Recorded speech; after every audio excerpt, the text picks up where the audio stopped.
Hello दोस्तों, आप सभी का हमारे चैनल खबर मंथन में स्वागत है। दोस्तों, झारखंड में एक दिन में 990 नए कोरोना पॉजिटिव मरीज मिले हैं। झारखंड में शनिवार को एक दिन में 990 नए कोरोना पॉजिटिव मरीज मिले हैं। वहीं 14 लोगों की मौत हो गई है। नए मरीजों को मिलाकर राज्य में कुल संक्रमितों की संख्या 28,231 हो गई है। वहीं इससे मरने वालों की संख्या 305 पर पहुँच गई है। राज्य में कुल एक्टिव केस 10,000 के करीब है। वहीं इससे 18,372 मरीज स्वस्थ हो चुके हैं। प्लस टू स्कूल खोलने के लिए 24 अगस्त से शुरू होगा सर्वे। राज्य के हाई और प्लस टू स्कूलों को खोलने के लिए 24 अगस्त से फिर से सर्वे होगा। इसके लिए सरकारी स्कूल के साथ साथ निजी विद्यालयों के अभिभावकों से राय ली जाएगी।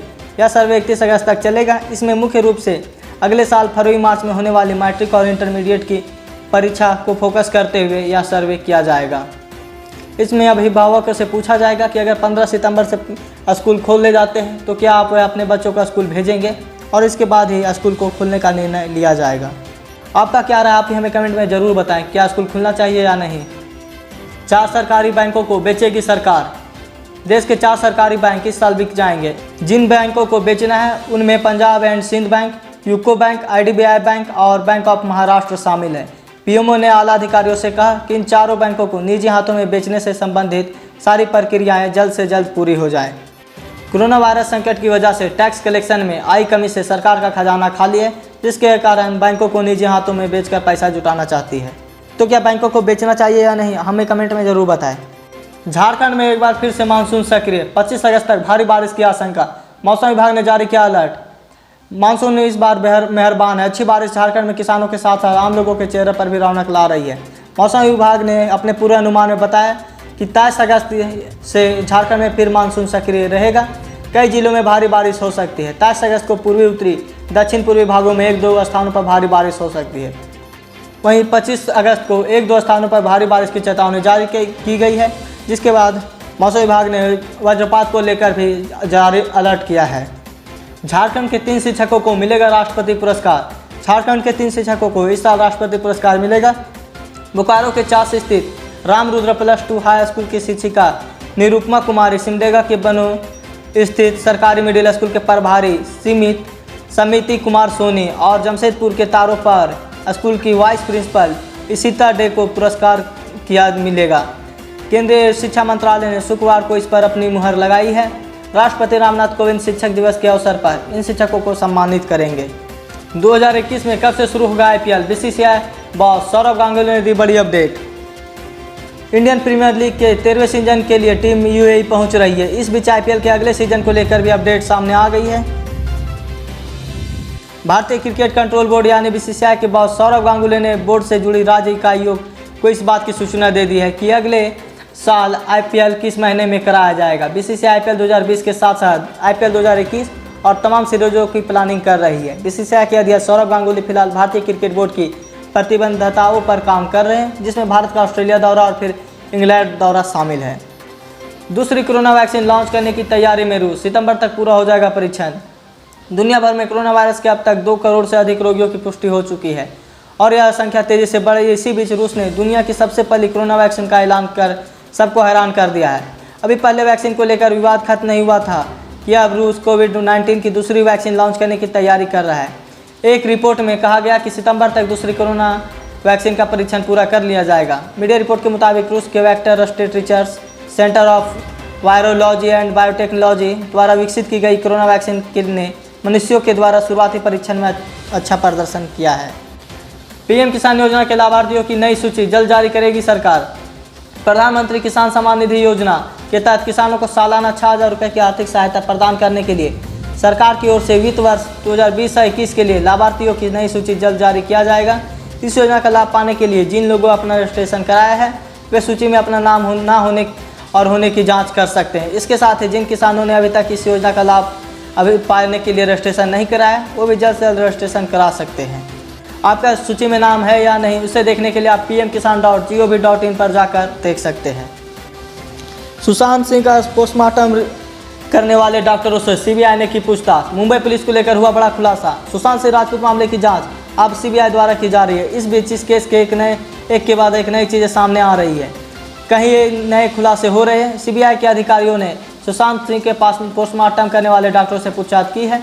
डॉक्टरों से पूछा गया पोस्टमार्टम जल्दी में क्यों किया गया, तो उन्होंने कहा मुंबई पुलिस ने उन्हें ऐसा करने के लिए कहा था। सीबीआई ने कपूर अस्पताल के 5 डॉक्टरों की एक टीम से पूछताछ की जिन्होंने पोस्टमार्टम किया था। उनमें कुछ चौंकाने वाले खुलासे हुए हैं।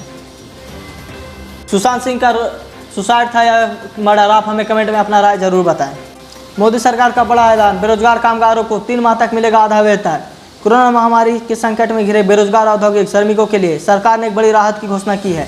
ऐसे कर्मचारियों को उनके पिछले 3 महीने के वेतन के औसत के 50% तक का लाभ नहीं दिया जाएगा। इस निर्णय से लगभग 50 लाख श्रमिकों को लाभ होने की उम्मीद है। सरकार ने नियमों को सरल बनाया और निर्णय लिया है कि कोरोना महामारी की अवधि में नौकरियों को खोने वाले औद्योगिक श्रमिकों को उनके 3 महीने का वेतन दिया जाएगा। सरकार का यह निर्णय केंद्र के आदेश पर ही खोले जाएंगे राज्य में स्कूल। झारखंड में 1 सितंबर से स्कूल खोलने का निर्णय नहीं लिया गया है। शिक्षा विभाग स्कूल खोलने के लिए केंद्र सरकार के गाइडलाइन का इंतजार कर रहा है। विभाग केंद्र सरकार की गाइडलाइन का अनुसरण करेगी। राज्य के शिक्षा मंत्री जगन्नाथ महतो ने कहा कि कोरोना को लेकर स्थिति पर नज़र रखी जा रही है। विद्यार्थियों के बेहतर शिक्षा मिले, इस पर ध्यान दिया जा रहा है। विद्यार्थियों को ऑनलाइन शिक्षा प्रदान की जा रही है। डीजी स्वास्थ्य कार्यक्रम माध्यम से शिक्षक बच्चों के कंटेंट पर उपलब्ध करा रहे हैं। शिक्षा मंत्री ने कहा कि 1 सितंबर से राज्य के निजी और सरकारी स्कूल को खोलने पर अभी कुछ नहीं कहा जा सकता। इसके लिए केंद्र सरकार का गाइडलाइन का इंतजार किया जा रहा है। 1 या 2 दिनों का होगा झारखंड विधानसभा का मानसून सत्र। झारखंड विधानसभा का मानसून सत्र जल्द ही आयोजित किया जाएगा। यह सत्र सितंबर से होगा, 1 या 2 दिनों का। इस सत्र के दौरान कुछ विधायी कार्य निपटाए जाएंगे। पिछले दिनों राज्य के वित्त मंत्री डॉक्टर रामेश्वर उरांव ने यह कहा था कि विधानसभा से अलग सरना धर्म कोड का प्रस्ताव पारित कराकर उसे केंद्र सरकार को भेजा जाएगा। संभव है कि मानसून सत्र के दौरान अगर सरकार की तैयारी पूरी हो गई तो इसे सदन में लाया जा सकता है। बाबा नित्यानंद ने लॉन्च की अपनी करेंसी और रिजर्व बैंक ऑफ कैलासा।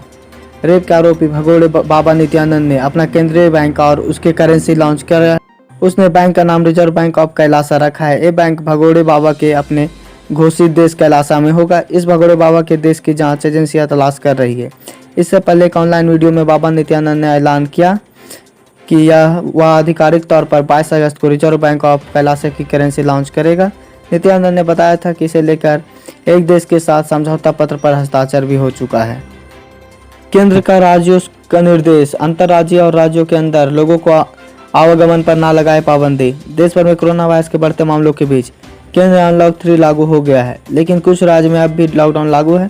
इन परिस्थितियों में आवश्यक वस्तुओं की सप्लाई में और लोगों के आने जाने में किसी तरह की बाधा उत्पन्न ना हो, इस पर केंद्र सरकार ने सभी राज्यों और केंद्र शासित प्रदेशों को पत्र लिखा है। केंद्र ने सभी राज्यों से यह सुनिश्चित करने को कहा है कि अनलॉक प्रक्रिया के तहत अंतर्राज्यीय और राज्य के अंदर लोगों को और वाहनों की आवाजाही पर प्रतिबंध नहीं होना चाहिए। सभी राज्य और केंद्र शासित प्रदेशों के मुख्य सचिवों को दिए गए निर्देश में केंद्रीय गृह सचिव अजय भल्ला ने कहा कि ऐसी खबर मिल रही है कि राज्यों के अंदर आवाजाही पर पाबंदी लगाया हुआ है। राज्य सीमा खोल देनी चाहिए, आप हमें कमेंट में जरूर बताएं। झारखंड की 36 जातियों की केंद्रीय ओबीसी सूची में शामिल करने के प्रस्ताव को हेमंत सोरेन ने दी मंजूरी। झारखंड की 36 जातियों को केंद्र सरकार की अन्य पिछड़ा वर्ग सूची में शामिल करने का प्रस्ताव भेजने की मंजूरी मुख्यमंत्री हेमंत सोरेन ने दी है। मुख्यमंत्री ने इस प्रस्ताव को शनिवार को मंजूरी दी। प्रस्ताव केंद्रीय सामाजिक न्याय एवं आधिकारिक मंत्रालय को भेजा जाएगा। झारखंड में सभी जातियां BC1 और BC2 में शामिल हैं। केंद्रीय ओबीसी की सूची में शामिल नहीं होने के कारण इन जाति के लोगों को केंद्र सरकार और केंद्रीय उपक्रमों की नौकरियों में आरक्षण का लाभ नहीं मिलता है। जेईई और नीट 2020 के लिए ऑनलाइन ओपन टेस्ट 26 और 29 अगस्त को। करियर पॉइंट द्वारा जेईई और नीट 2020 की ऑल इंडिया ओपन टेस्ट 26 एवं 29 अगस्त को आयोजित किया जा रहा है। इसका मुख्य उद्देश्य स्टूडेंट को जेईई मेन तथा नीट प्रवेश परीक्षा से ठीक पहले राष्ट्रीय स्तर की परीक्षा देने का अभ्यास करवाना है, जिससे वे मुख्य परीक्षा में अच्छा स्कोर अर्जित कर सकें। करियर पॉइंट के एकेडमिक निर्देशक शैलेंद्र महेश्वरी ने बताया कि यह ओपन टेस्ट देकर परीक्षार्थी न केवल स्वयं की तैयारी को परख सकते हैं, अपितु परीक्षा के सही पैटर्न व टाइम मैनेजमेंट को भी समझ सकते हैं। इसके माध्यम से प्रत्येक स्टूडेंट को ऑल इंडिया रैंक दी जाएगी तथा साथ में 10 लाख से अधिक पुरस्कार जीतने का अवसर भी मिलेगा। सीबीएसई ऑनलाइन करेगा स्कूलों का निरीक्षण। ऑनलाइन क्लास और प्रशिक्षण के बाद अब केंद्रीय माध्यमिक शिक्षा बोर्ड अब स्कूलों के अपग्रेडेशन के लिए निरीक्षण भी ऑनलाइन करेगा। बोर्ड ने इसके लिए वर्चुअल इंस्पेक्शन करने का निर्णय लिया है।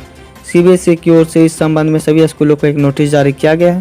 हालांकि बोर्ड की ओर से यह स्पष्ट नहीं किया गया है कि इसकी क्या प्रक्रिया होगी, किस स्तर के लोग होंगे, क्या जांच होगी। बोर्ड की ओर से इसके लिए अलग अलग स्टैंडर्ड ऑफ प्रोसीजर जारी करने की बात कही गई है। प्रवासी मजदूरों के विरुद्ध लॉकडाउन प्रतिबंधों के उल्लंघन के विरुद्ध दर्ज प्राथमिकी को वापस लेने संबंधित प्रस्ताव को मुख्यमंत्री ने स्वीकृति दी है। कोरोना महामारी के दृष्टिगत लॉकडाउन के दौरान राज्य में प्रवासी मजदूरों के विरुद्ध लॉकडाउन प्रावधानों के उल्लंघन के विरुद्ध दर्ज प्राथमिकी वापस लेने संबंधी मंत्रिपरिषद के लेख संलेखन एवं अधिसूचना प्रारूप ने मुख्यमंत्री हेमंत सोरेन ने शनिवार को अनुमोदित कर दिया है। सर्वोच्च न्यायालय द्वारा इस संबंध में पारित आदेश के आलोक में प्रवासी मजदूरों के विरुद्ध लॉकडाउन उल्लंघन को लेकर दर्ज प्राथमिकी अभियोजन को वापस लेने की प्रक्रिया शुरू हो गई है। पूरे राज्य में प्रवासी द्वारा लॉकडाउन उल्लंघन की कुल 30 प्राथमिकी दर्ज की गई है, जिसमें 204 मजदूरों को आरोपी बनाया गया है। तो ये क्या है, सरकार का निर्णय सही है या नहीं, हमें कमेंट में ज़रूर बताएं। तो आज की ताज़ा खबर बस इतना ही। अगर आप हमारे चैनल में नए हैं तो हमारे चैनल को सब्सक्राइब करें और बेल आइकन दबा दें, ताकि जब भी हम वीडियो डालें नोटिफिकेशन आप तक चला जाए। और साथ ही इस न्यूज़ को लाइक और शेयर करें।